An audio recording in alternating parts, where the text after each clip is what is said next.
ನಾವು ಇದಕ್ಕೆ ಮಿಲ್ ಅಂತೀವಿ. 3 ಸೇರಿಸಿದ್ರೆ ಮಿಲ್ ಅಂತ ಹೇಳ್ತೀವಿ. 3 ಪಾನ್ನ ಇಟ್ಟು ಮಿಲ್ ಮಾಡಿದ್ರೆ ಹಿಂಗಾದ್ರೂ ಸರಿ, ಈ ರೀತಿ ಆದರೂ ಈ ರೀತಿ ಆದರೂ ಸರಿ ಅಪೋನೆಂಟ್ ಪಾನ್ನ ಡಿಸ್ಪೀಸ್ ಮಾಡ್ಬೋದು. ಇದಕ್ಕೆ ರೂಲ್ ಇದಿಲ್ಲ, ಇಲ್ಲೇ ಇಡಬೇಕು ಅಂತೇನಿಲ್ಲ, ಎಲ್ಲಿ ಬೇಕಾದ್ರೂ ಇಡ್ಬೋದು. ಇದು ನನ್ನ ಪೇಸ್, ಇದು ನನ್ನ ಪೇಸ್, ಇದು ನಿನ್ನ ಪೇಸ್ ಅಂತೇನಿಲ್ಲ. ಎಕ್ಸಾಂಪಲ್ ನಾನು ವರ್ಟಿಕಲಾಗಿ ಮಿಲ್ ಮಾಡೋಕ್ಕೆ ಹೋಗ್ತಾ ಇದ್ದೀನಿ, ಅವ್ರ ಅಪೋನೆಂಟು ಮಿಲ್ ಮಾಡೋಕೆ ಹೋಗ್ತಾ ಇದ್ದಾರೆ. ಇಲ್ಲಿ ಇಡ್ತಾ ಇದ್ದೀನಿ ಇಡ್ತಾ ಇದ್ದೀನಿ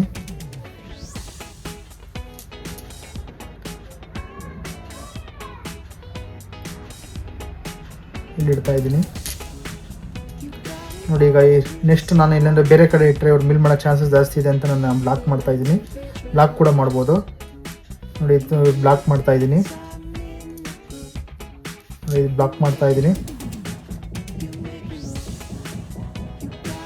ಸರಿ. ಈಗ ನೋಡಿ ಮಿಲ್ ಮಾಡಿದೆ. ಫಸ್ಟ್ ಮಿಲ್ ಮಾಡೋದ್ರಿಂದ ನಾನು ಅಪೋನೆಂಟ್ ಪಾನ್ನ ಎತ್ತಿಟ್ಕೋಬೋದು. ನಾನು ಯಾವ್ದು ಬೇಕಾದ್ರೂ ಎತ್ತಿಟ್ಕೋಬೋದು. ನನಗೆ ಯಾವ್ದು ಚಾನ್ಸಸ್ ಜಾಸ್ತಿ ಇರುತ್ತೆ ಗೆಲ್ಲೋದಕ್ಕೆ ಅದನ್ನು ನಾನು ಎತ್ತಿಟ್ಕೊಡ್ತೀನಿ. ಇದರಿಂದ ಆಡಿದ್ರೆ ನನಗೆ ಗೆಲ್ಲೋ ಚಾನ್ಸಸ್ ಇರುತ್ತೆ, ಅದು ನಾನು ಇದನ್ನು ಎತ್ತಿಟ್ಕೊಂಡಿರ್ತೀನಿ. ಯಾವ ರೀತಿ ಮಿಲ್ ಮಾಡ್ತಾರೆ ಫಸ್ಟು ಅವ್ನ ಅಪೋನೆಂಟ್ ಪಾನ್ನ ಇಟ್ಟಿಟ್ಕೋಬೋದು. 9ರಿಂದ 2ಕ್ಕೆ ಬಂದರೆ ಗೇಮ್ ಈಸ್ ಓವರು. ಯಾರು 7, ಯಾಕೆಂದರೆ 2ಕ್ಕೆ ಯಾಕೆ ಬರಬೇಕು ಅಂದರೆ 7 ಮಿಲ್ ಮಾಡೋದಕ್ಕೆ 3 ಬೇಕು.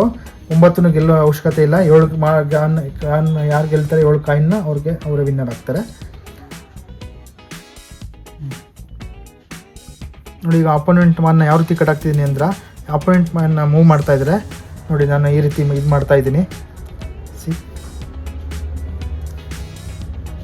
ಈಗ ಮಿಲ್ ಮಾಡಿದೆ, ಇದನ್ನ ಎತ್ತಿ ನಾನು ಇಟ್ಕೊಂಡೆ. ಗೊತ್ತಿತ್ತು ಅವ್ರು ನೆಕ್ಸ್ಟ್ ನನ್ನ ಚಾನ್ಸಸ್ ಕೊಡಲ್ಲ ಅಂತ ನಾನು ಇದನ್ನ ಎತ್ತಿ ಇಟ್ಕೊಂಡಿದ್ದೀನಿ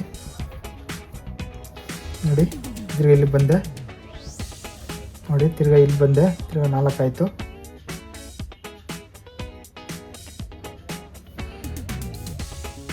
ತಿರ್ಗಾ ಇಲ್ಲಿ ಬರ್ತೀನಿ, ತಿರ್ಗಾ ಇಲ್ಲಿ ಬಂದೆ, 3 ಆಯಿತು.